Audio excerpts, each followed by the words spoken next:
Welcome to Performance Driven Living, the podcast where we question everything. We don't tiptoe around tough topics, we walk right into them. Not to provoke, but to get closer to what's real. You might not agree with everything you hear, and that's okay. The show isn't about being right, it's about being real. These conversations are meant to stretch your thinking, challenge assumptions, and spark something deeper. The views shared are those of our guests and may not reflect those of the host or team. And while we dive deep into health, performance, and transformation, this is not medical advice. Talk to your doctor before making changes to your health or lifestyle. Take what lands, leave what doesn't. But whatever you do, don't stop questioning.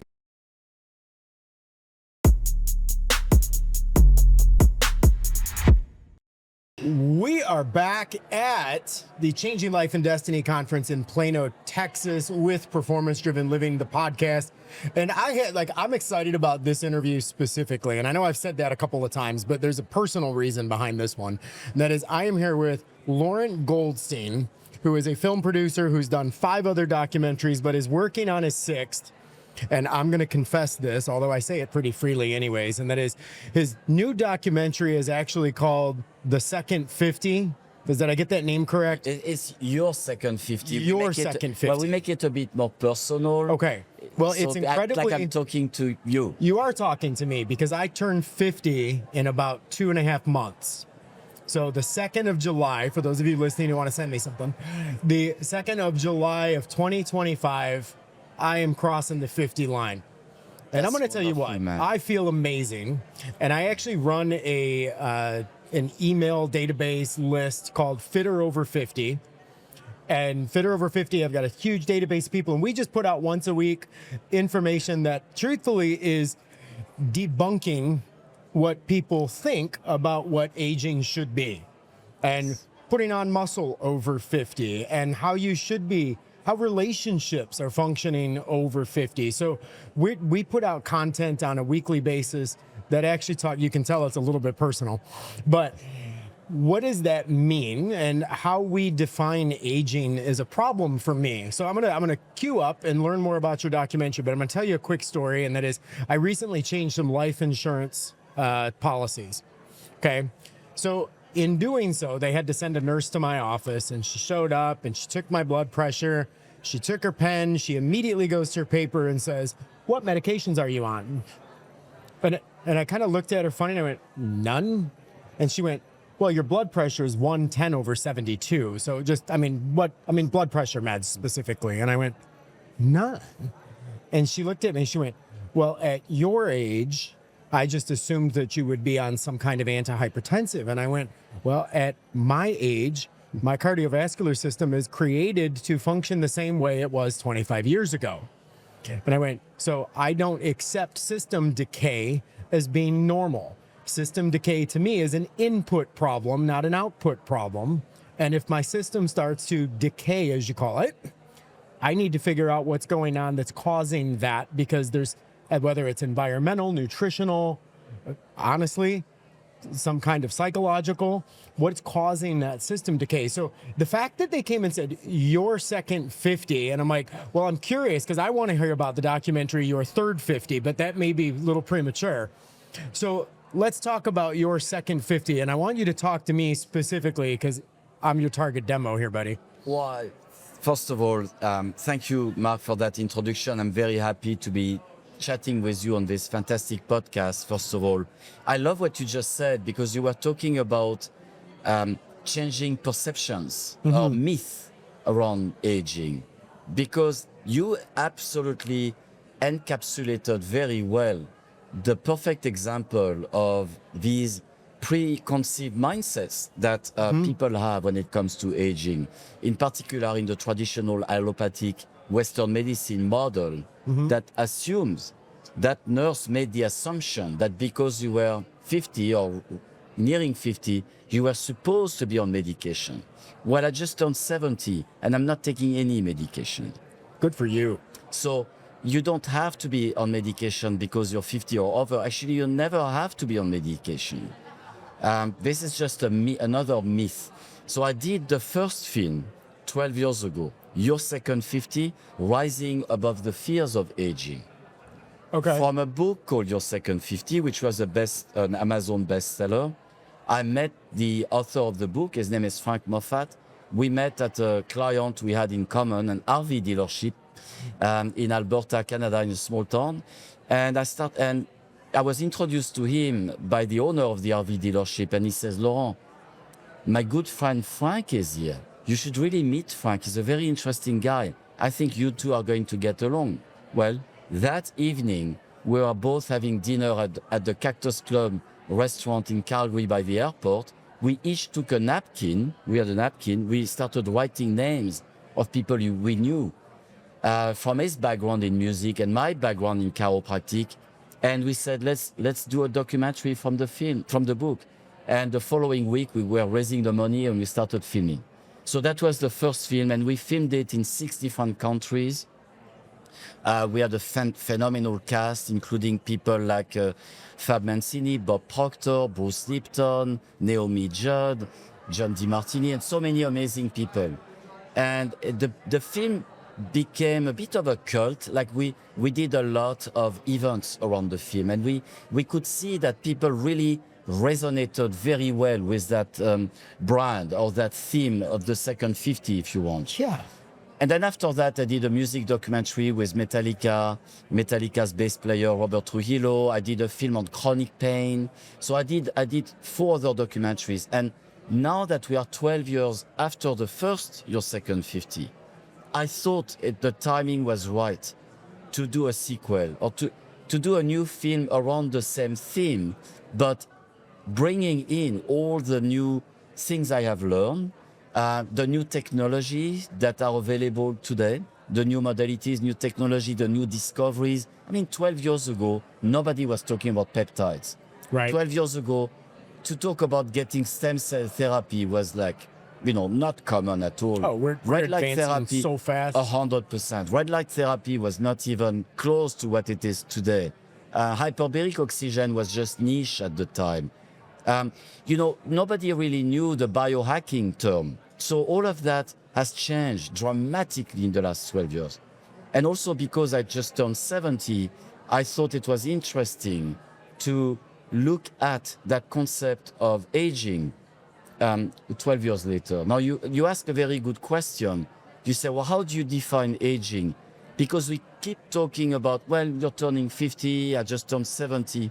We are only referencing the chronological age, which is only 1 out of 3 ways of measuring age. When I ask somebody how old they are, sometimes I forget, but I try to always qualify by asking them what is their chronological age. Why is that important? Because people are brainwashed to think only when it comes to aging chronologically. They don't think about the biological age, how old are your organs, and the psychological age, according to Dr. Bruce Lipton, who is a mentor of mine and a very good friend. Really? Bruce always said that, the way you picture yourself to age, like mentally, how you think you're going to be aging is going to actually materialize at a biological level, at a cellular level. So you better have good positive thoughts on how you project yourself in the future 10 years from now. Well, I'll give you some insight into me because I just asked you about the documentary Your Third 50. So that gives you an idea about my psychological profile. Well, it's interesting you said that because in the first film, Fab Mancini, Dr. Fab, who, also is an amazing, chiropractor, healer and all of that. We go back a long time. He said in the first film, at some point, he says, I'm already working on my 100-year birthday. He's already working on it. He's preparing for it because he's putting in his mindset that, of course, he's going to have a 100-year birthday. My dad said to me recently, he said something, I'm turning 50, and he's like, oh, what's going on? What are the plans? I'm like, I don't have plans. And he's just like, well, we could throw you a party. I'm like, no, I'm good. Like, I'd rather be on an adventure somewhere. And he's just like, well, I'll tell you what. And he goes, I'm looking forward to throwing you a 100th birthday party. Yes. And I laughed. That's my dad planning on being there to plan my 100th. And I laughed. I'm like, I'll probably be hiking. And he just laughed. I'm like, yeah, on my 100th, I'll probably go hiking somewhere. Like, I don't have any interest in a party for that. Like, Well, I just filmed about 6 months ago. Well, in October last year, I was filming at the British Columbia Seniors Games in British Columbia, Canada. And one of the people we filmed is a 100-year-old woman. Her name is Betty, and she was competing in swimming. that's She's amazing. 100-year-old. 100 But years she was old the and only she's competitor competing. over 100 in the competition. So she Well, won. she won. She Yeah, was in her she only did. age category. I like But it. it was really, it's really inspiring. And of course, this is inspiring. It's nice. So in the film, I have a mix of people who are doing what a lot of people would consider amazing things over 50, in their 60s, 70s, 80s, Yeah. 90s. But for them, for the people who are doing these things, it's not amazing at all. We think it's amazing. Yes. But they don't, because they've always done it. They just keep doing what they've always done. And they are passionate about that. And to me, that is one of the secrets of staying young, is to keep following your passion. It's like you have a fire inside that you need to nurture and keep it burning until the end. That candle that burns brightly, and that one day, boom, it goes. That's the way I like to look at life. My dad just turned 68 years old a couple weeks ago, and while he was 60 chronologically, oh yeah, because psychologically he's like 12, but he at 67 chronological years set a Guinness record, and it's hanging in his office now, as the oldest rookie year race car driver. And because he's taken up race car driving. And he runs his business, and he runs a full real estate development. He does all these things, but he also races race cars. What can I don't know. He drives a Camaro and something else, so it's more of a stock car type thing. But it's like Daytona type cars. But yeah, like he set a Guinness record, and it's funny to me because he's like, and he said to me the other day, which is funny. I'm like, 68, and he goes, yeah, and he's like, what's tough though? He said, I go visit my friends or, even relatives. He's like, who are close to me in age or people I went to school with. And he goes, I feel like I'm visiting my parents. He's like, because I go visit a friend who's 70 years old.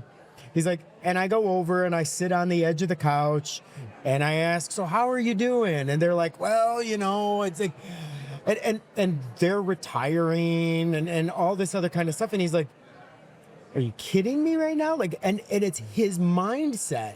And again, I share that mindset. In fact, he does podcasting all the time. And he and I actually have talked. We've got a meeting this week, in fact, to start a new podcast. And we're going to call the podcast Generational Health. I like it. Because him at almost 70, me at almost 50, it's like we look at life differently, but at the same time, we don't look at life chronologically. And that's the entire basis, is these types of conversations. So I will be reaching out to you. Well, actually, I believe in serendipity. I think we pick up signs. There is a reason why I stopped here yesterday and I talked to your team here. Because I've been thinking of the kind of people I would like to still interview in the film. Yeah. I have enough, I've got the experts, I'm really well covered that way. But I'm still looking for 3 or 4 people who can be an inspiration for others. And I love cars, and I love race cars, driving fast, all of that. And so I thought, geez, it would be really cool to have somebody who races cars in their 60s or 70s. And here I am. There you go. And Manifest it. That is it's amazing. But I see it all the time, so I'm not surprised. That's how great things happen, and I'm inspired by what you just shared with your dad. Yeah, and I'll juxtapose that, because we can't talk about this side without talking about this side too, and that is, and I'll give the story of my mother, who died at 62 years old. Sorry, but way too young. It is way too young, but the truth of the matter is her mother died at 52. Yeah. And when my mother turned 52 years old, she believed that she was in a bonus round. Her mindset was literally like and I'm not going to say she wasn't grateful for it. I think she genuinely believed any time past 52 was a bonus. Like, I remember my mother through her 40s talking about how she knew that she was going to become a young angel. And I mean, she spoke that way. And I'm going to talk the power of words. This is going to be really weird. My last name is Young. Yes. Obviously, my dad's is as well. My mother's name was Diane. Her entire life, she went by the name Di. She married my father and her name became Di Young. And she literally spoke her entire life about how her name was Di Young. And literally her name was Di Young. But there's such power in that psychological shift. And at 52 years old, her husband was 25 years older than her. He had already died. To her, she was this late life widow. And I'm like, no, you're a young woman who married an old man. Like, there's a difference. And from 52 to 62, she was in the bonus round. She would sit and crochet and knit and all this other kind of stuff. And I'm like, turning 50 and looking at the way that when my grandmother was 50 or I'm like the thought of dying of old age at 52 years old to me sounds absurd. I totally 100% relate to what you're saying. I strongly believe that we should choose our words carefully. Mm-hmm. This is something that I'm trying to make a very conscious effort to pay attention to the words we use. And people like Dr. Bruce Lipton talks about that as well, with the power, the power of the biology of belief. So the power of words, 100%. So what you're telling me is it's almost like it hits me, like it is so powerful what you're saying here. How the name, your last name, her first name, Diane, going by Di, this is incredible. And the problem is when people have a mindset, it's very difficult to get them to change. And I think that people do not change their behaviors through education alone. There is education at our fingertips everywhere. We can go on Google and we can get educated on any topic today. It just takes a few minutes. What gets people to change their behavior and change their lives sometimes, they have to get inspired. Yes. They have to have an emotional connection. This is why in my films, I am very aware and I pay a great deal of attention to the fact that I do not want a collection of talking heads. I make sure that we have emotional components that are weaved into the film. And in the latest film, we go through 4 dimensions of life. So we start at the physical plane and we introduce technologies and we talk about exercise and all of the movement, everything that has to do with the physical plane. Then we move into the mental plane, cognitive health, with people like Dr. Patrick Porter, Dr. Dale Bredesen, people like that, talking about the mental component to make sure our brains are going to be functioning at the best potential for as long as possible. Then we go into the emotional component. Emotions are really energy in motion. There's a lot of energy in emotions. And people actually make changes when they are in a different emotional state. It can move them to make a change in their life. So how do you get people emotionally involved in the film? Well, music, nature. We have a lot of nature being present in the film because, in my opinion, nature and love are the 2 greatest healers. So we want to make sure that nature is all over the film to inspire people. And then we end on the spiritual component of life because that's where we can really go into that inspiration. There's something greater than that physical world. There is a reason why we are here. We can each contribute to making a better life for ourselves, but also for others, which might be the reason why we are here in the first place.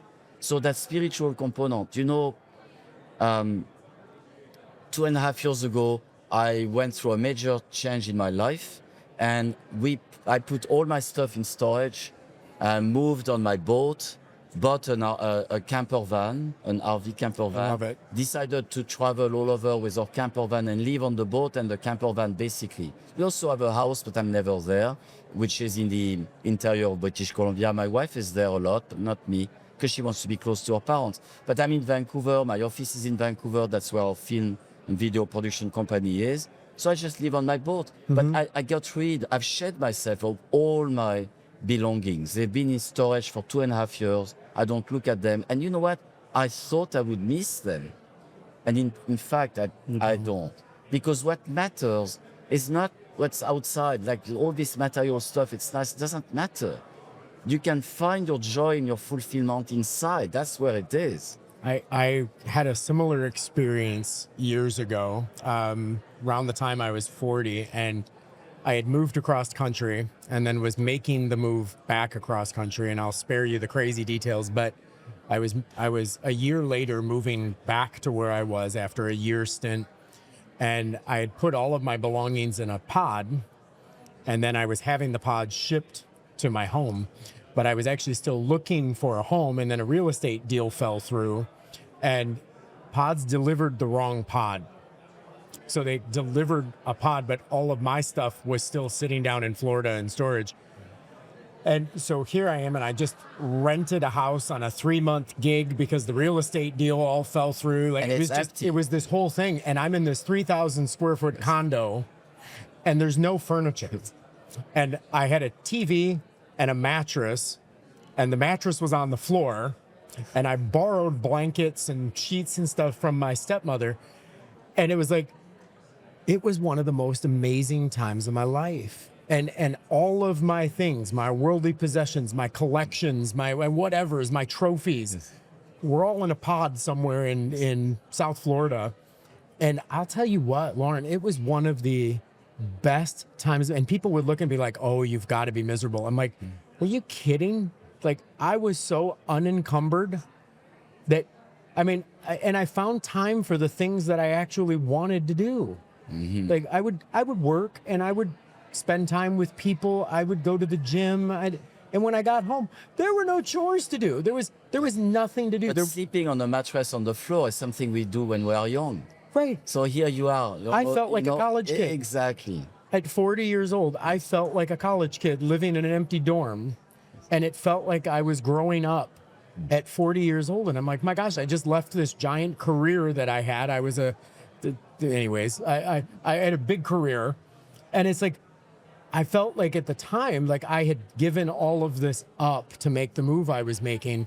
And it turned out to be one of the most purging, healing times of my life that I actually got, I'm going to turn it all woo-woo, but it's like, I got in touch with me. Like, none of that mattered. My title didn't matter. My wealth didn't matter. My possessions didn't matter. What were your trophies about? For me, I'm not even going to say they were competitive trophies. I'm talking about all of the things I'd collected over life. So I'm an avid traveler. So my trophies for me are all of the things I've collected from around the world. Traveling. So it is, the artwork that I've purchased, the whatevers that I've gotten over the years, literally awards. Academically, all of my college degrees were all in frames and all in a storage unit. Didn't matter. Like, I can have 5 graduate degrees and it doesn't matter. Well, we don't take them with us when we go into the other dimension. We don't. We absolutely don't. But we can. That process of kind of shedding is, I mean, it's a cliche to say that, but it's a little true, Yeah, I'm not going to live that way. No, but it's so. I think what's important, what you bring up, and what I talked about as well, as far as putting all my belongings in storage, it's change. And a lot of people, most people are afraid of change. Yeah. And change can be very uncomfortable.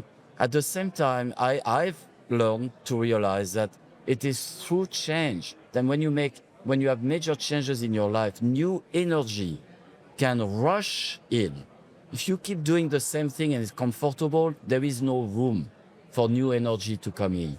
I want to speak to the psychological nature of change because my background is clinical psychology. And in that, one of the things I say is that one of the reasons why people age psychologically is the lack of novelty in their lives. And when tomorrow looks identical to today and the day before and the day before, there almost becomes a defeat of there's nothing else to look forward to. Our brain, that neuroplasticity that happens in our brain naturally begins to atrophy because there's nothing new to learn. Right. I'm watching TV every day. Oh, big deal. Another episode of something. And usually a lot of people, as they're aging, they watch a lot of the same stuff. Yes. There's no novelty. There's no intrigue. There begins a lack of curiosity. And when that stuff starts to happen, like literally that neuroplasticity fades. We're not wiring that brain. Every day seems like the next. My grandmother always used to use the phrase that, you know, as you get older, the years just blow by faster. And it's like, well, sure, because every year for you was the same year. Like That's it. every year is the same year, year after year. Like every day is go to work, come home, feed the dog, watch TV, go to bed. And it's like, yeah, I'd be bored as hell too. like that would be a horrible life. And people look at my life and it's like, I'm traveling, I'm all over the place, I'm doing things. And I'm like, yeah, is it exhausting? Hell yes. Is it worth it? Hell yes. Because it brings novelty, it brings intrigue, it's new experiences all the time. And I really believe every time I start something new, I don't look at it as, well, I only have so many years left to refine it. I look at like I'm starting the clock over again. That's psychologically, it's very good to look at it that way. Like every time I do something new, I'm like, oh, I'm 30 again. Oh, I'm 30 again. Yes. I like that you're saying that. I always encourage people to look back and reconnect with what it is they loved when they were growing up, when they were teenagers, when they were in their 20s, to reconnect with that source. Because when we are a child, we are in wonder all the time. We are passionate about doing stuff. And then our parents says, you can't do that. The school says, hey, you can't do that. That's where but we there find is our still passion. something inside. I know. So I always encourage, bring novelty in your life. Reconnect with what you used to love to do. Do it again. Like, it doesn't matter that it's 40. I'm a proof of that. I'm a living proof of that because when I was growing up, I was fanatic. I was passionate about movies and cinema. I was 11 years old. I was already going to see movies 3-4 times a week. I was writing about the movies I was seeing. I was talking in school. Our French teacher had given me 15 minutes every week at French to talk, every second week, to talk in front of the class about the movies that I had seen, like a critic, a film critic. I was 13 years old. What a generous influence. I know, he was kind of thinking outside the box. So, but then what happened is, and I did a film school for 1 year in Paris when I was 20 to be assistant director. And then I dropped all of that. And I came to Canada and I became an entrepreneur, a businessman, a business entrepreneur. And I started multiple companies. And my latest company was in the chiropractic space. We created a patient education software for chiropractors. It was very successful for about 14 years. And then 2009 came, the recession hit. And at the end of 2009, it destroyed my business. I had to close it down. Wow. So for 6 months after that, I didn't know what to do.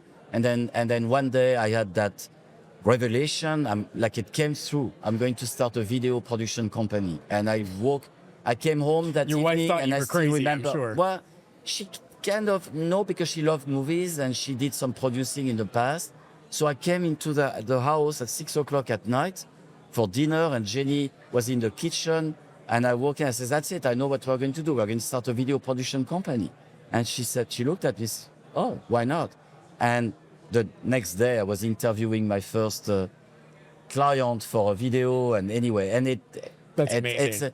but then what happened is it's not until, so about 4 years after that, until I reached 58 years old, that I met Frank Moffat.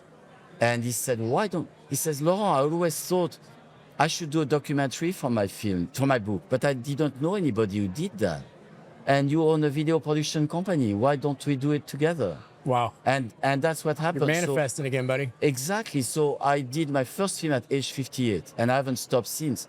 But that's what I was supposed to be doing. I love it. So it's never too late. I love it. Mark, it's never too late. No, I I'm reinvented 30 again, I myself told at you. 58, reinvented myself, and started a career that I was supposed to do when I was a young kid growing up in France. I wanted to be a film director. I wanted to go meet Ingmar Bergman on his island of Faro in Sweden. Literally, I was looking at the flights and everything. it was an unrealistic goal, but that's what I wanted to do. It costs nothing more. Exactly. So anyway, so that's the story of It's Never Too Late. So you're working on this documentary now, the Yes. second iteration Yes. of your next 50. The second 50. Second Yes. 50. When do you propose that is going to be done? So, and do you yes. recommend that people go find the first one? Well, the first one, yes, I love the first one. Of course, when I look at it now, I see some technical flaws. It was the first film. Of course. There are some things maybe I would not incorporate now. But it's a film that has a bit of a, I think I would say it has some kind of soul. I cannot find another word to describe it. It's imperfect, but it has something that makes it endearing. And the music's beautiful. We recorded the music in So Nashville. I'm going to go look it up. So I could send it. We've kept this film private because our business model was to create events around the film. Got it. And that's what we've done. So it's not like we put it on YouTube or Netflix. We kept it. But yes, of course, anybody who wants to see it, I'm happy to send a link for free. Perfect. The new film, we are wrapping up filming by the end of June. Okay. Dr. Bruce Lipton is going to be one of the last person I'm going to interview. And then after that, it's going to be 3 months of editing. Typically, editing takes about 3 months. So we're going to be out this year? So yes, November, Q4. So we will be doing a launch at probably Biohackers World in Miami in November. Okay. So Biohackers World, Mick? they are going to do an event either on the Friday night or the Saturday night. There's a big event around the film. Nice. And we are lining up a whole bunch of events with a variety of organizations, including Changing Life and Destiny. Al Pirnia is actually in the film. Oh, no. He's one of my cast members because he has an interesting story. Yep. And I love the title, Changing Life and Destiny. Yes. I'm fascinated by that. Love this show. Fascinated by that. And it's never too late to change your life. Correct. If you want to change your life, you can. Most Agreed. people think they can't. Most people think they're stuck. But you can if you want to. It's going to be uncomfortable in most times, but a lot of good things are going to happen. I think the universe somehow, or whatever you want to call it, when you're taking chances and you have a good purpose behind it, kind of collaborates and helps to make good things happen. I kind of have that philosophy. I love it. And I agree with you wholeheartedly. I look forward to seeing your next 50. Thank and you. more than that, I look forward to enjoying my next 50. Yes. I wish you a phenomenal second 50. It's going to be incredible. I know buddy, it's going 'cause to be It's going to great. be incredible because I got to tell you what, like it cost me absolutely nothing to believe that it's going to be incredible. And I believe that the outcomes from that belief system changes my biology, and I plan on my body being there for the next 50 as well. Awesome. I encourage you, follow Thank you. Laurent in multiple different areas. Our team actually has all of that below in the show notes.